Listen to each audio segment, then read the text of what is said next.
Bollywood Hollywood অনেক শিল্পীরা item song করে তাদের জানান দেয় যে তারা জীবিত আছে। সেখানে আমি একটি আইটেম সং করে বাংলাদেশের জনগণের মধ্যে আবার সাড়া দিতে চাই, না আমি বেঁচে আছি, আমি পলি, আপনাদের মাঝে আছি।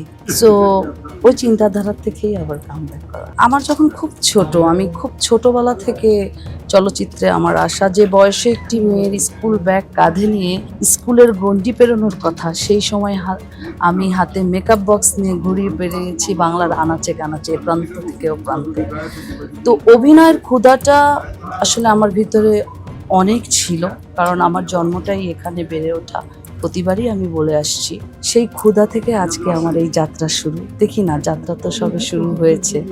তো ভালো কোনো গল্প, ভালো চরিত্র, ভালো প্রডিউসার অবশ্যই পেলে, যে আজকেই পলি থেমে যাওয়ার পলি না, পলি নতুন উদ্যমে আবার কাজ করতে আগ্রহী।